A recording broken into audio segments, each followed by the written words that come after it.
Une vendetta, Guy de Maupassant. La veuve de Paolo Saverini habitait seule avec son fils une petite maison pauvre sur les remparts de Bonifacio. La ville, bâtie sur une avancée de la montagne, suspendue même par places au-dessus de la mer, regarde, par-dessus le détroit hérissé d'écueils, la côte plus basse de la Sardaigne. À ses pieds, de l'autre côté, la contournant presque entièrement, une coupure de la falaise, qui ressemble à un gigantesque corridor, lui sert de port, amène jusqu'aux premières maisons, après un long circuit entre deux murailles abruptes, les petits bateaux pêcheurs italiens ou sardes, et, chaque quinzaine, le vieux vapeur poussif qui fait le service d'Ajaccio. Sur la montagne blanche, le tas de maisons pose une tache plus blanche encore.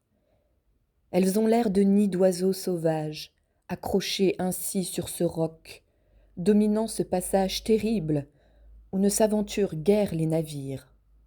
Le vent, sans repos, fatigue la mer, fatigue la côte nue, rongée par lui, à peine vêtue d'herbe. Il s'engouffre dans le détroit, dont il ravage les deux bords.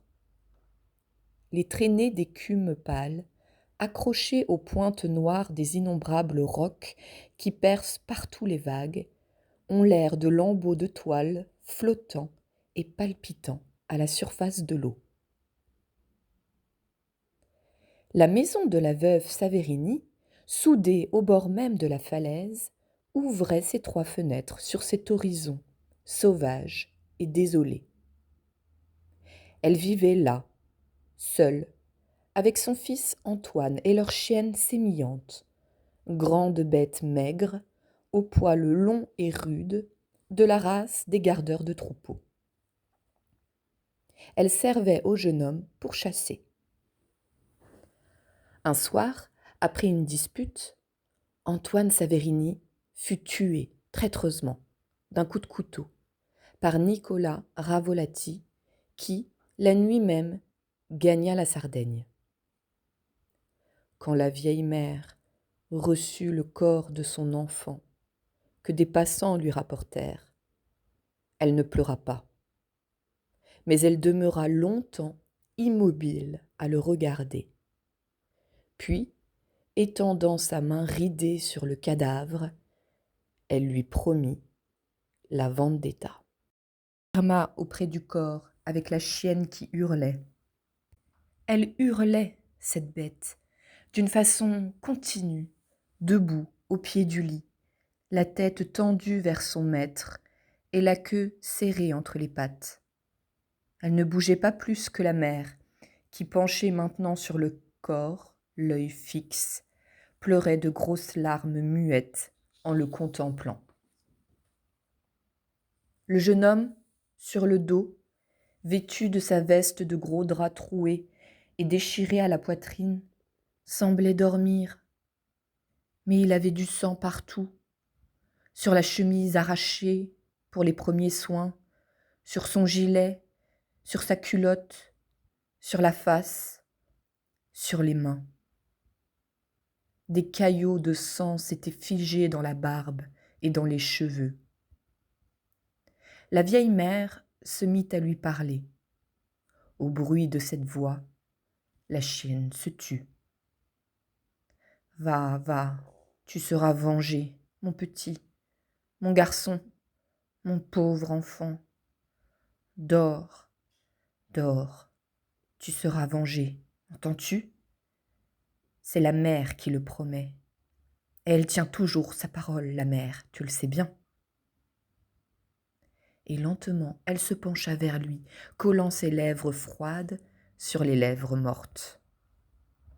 Alors, sémillante se remit à gémir. Elle poussait une longue plainte monotone, déchirante, horrible. Elles restèrent là, toutes les deux, la femme et la bête, jusqu'au matin. Antoine Saverini fut enterré le lendemain, et bientôt on ne parla plus de lui dans Bonifacio. Il n'avait laissé ni frère, ni proche, cousin. Aucun homme n'était là pour poursuivre la vendetta. Seule, la mère y pensait, la vieille. De l'autre côté du détroit, elle voyait du matin au soir un point blanc sur la côte. C'était un petit village sarde, Longo Sardo, où se réfugient les bandits corses traqués de trop près. Ils peuplent presque seuls ce hameau en face des côtes de leur patrie, et ils attendent là le moment de revenir, de retourner au maquis. C'est dans ce village, elle le savait, que s'était réfugié Nicolas Ravolati. Toute seule, tout le long du jour, assise à sa fenêtre, elle regardait là-bas, en songeant à la vengeance. Comment ferait-elle sans personne, infirme, si près de la mort? Mais elle avait promis, elle avait juré sur le cadavre. Elle ne pouvait oublier, elle ne pouvait attendre. Que ferait-elle? Elle ne dormait plus la nuit, elle n'avait plus ni repos ni apaisement, elle cherchait, obstinée. La chienne à ses pieds sommeillait et parfois, levant la tête, hurlait au loin. Depuis que son maître n'était plus là, elle hurlait souvent ainsi, comme si elle l'eût appelé, comme si son âme de bête inconsolable eût aussi gardé le souvenir que rien n'efface. Or, une nuit, comme Sémillante se remettait à gémir, la mère, tout à coup, eut une idée de sauvage, vindicatif et féroce. Elle la médita jusqu'au matin. Puis, levée dès les approches du jour, elle se rendit à l'église. Elle pria, prosternée sur le pavé, abattue devant Dieu, le suppliant de l'aider, de la soutenir, de donner à son pauvre corps usé la force qu'il lui fallait pour venger son fils. Puis elle rentra. Elle avait dans sa cour un ancien baril défoncé qui recueillait l'eau des gouttières. Elle le renversa, le vida, l'assujettit contre le sol avec 2 pieux et des pierres, puis elle enchaîna Sémillante à cette niche et elle rentra. Elle marchait maintenant, sans repos, dans sa chambre, l'œil fixé toujours sur la côte de Sardaigne. Il était là-bas, l'assassin. La chienne, tout le jour et toute la nuit, hurla. La vieille, au matin, lui porta de l'eau dans une jatte, mais rien de plus. Pas de soupe, pas de pain. La journée encore s'écoula. Sémillante, exténuée, dormait. Le lendemain, elle avait les yeux luisants, le poil hérissé, et elle tirait éperdument sur sa chaîne. La vieille ne lui donna encore rien à manger. La bête, devenue furieuse, aboyait d'une voix rauque. La nuit encore se passa. Alors, au jour levé, la mère Saverini alla chez le voisin, prier qu'on lui donnât 2 bottes de paille. Elle prit de vieilles hardes qu'avait portées autrefois son mari et les bourra de fourrage pour simuler un corps humain. Ayant piqué un bâton dans le sol, devant la niche de Sémillante, elle noua dessus ce mannequin qui semblait ainsi se tenir debout. Puis elle figura la tête au moyen d'un paquet de vieux linge. La chienne, surprise, regardait cet homme de paille et se taisait, bien que dévorée de faim.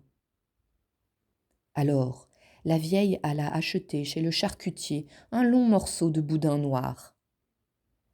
Rentrée chez elle, elle alluma un feu de bois dans sa cour, auprès de la niche, et fit griller son boudin. Sémillante, affolée, bondissait, écumait, les yeux fixés sur le grill dont le fumet lui entrait au ventre. Puis, la mère fit de cette bouillie fumante une cravate à l'homme de paille. Elle la lui ficela longtemps autour du cou, comme pour la lui entrer dedans. Quand ce fut fini, elle déchaîna la chienne. D'un saut formidable, La bête atteignit la gorge du mannequin et les pattes sur les épaules se mit à la déchirer. Elle retombait, un morceau de sa proie à la gueule, puis s'élançait de nouveau, enfonçait ses crocs dans les cordes, arrachait quelques parcelles de nourriture, retombait encore et rebondissait, acharnée. Elle enlevait le visage par grands coups de dents, mettait en lambeaux le col entier. La vieille, immobile et muette, regardait l'œil allumé.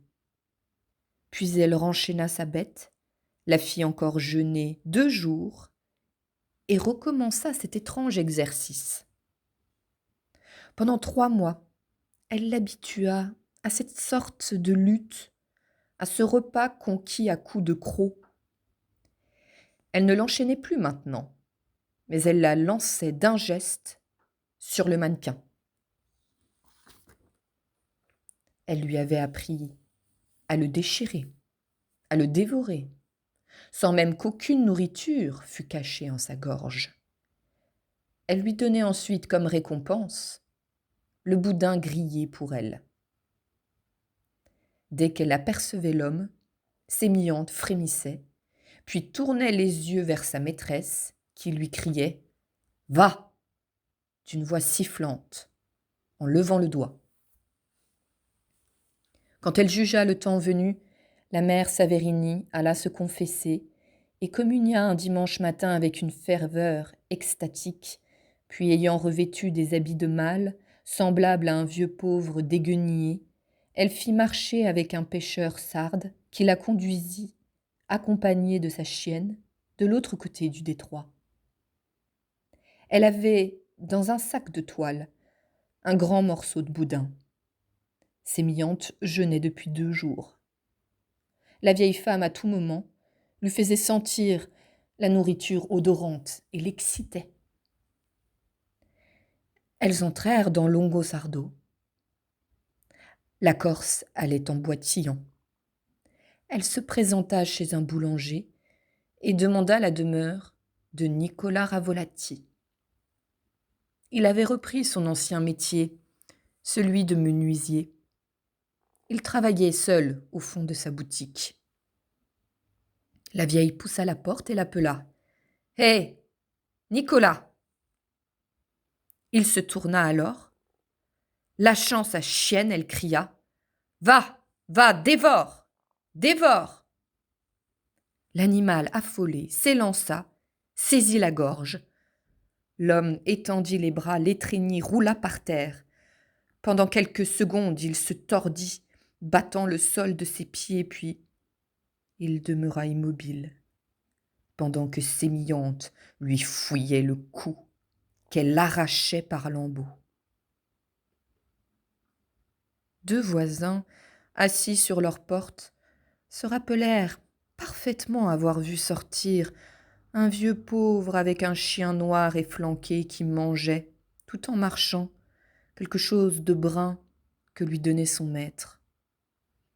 La vieille, le soir, était rentrée chez elle. Elle dormit bien cette nuit-là. 14 octobre 1883.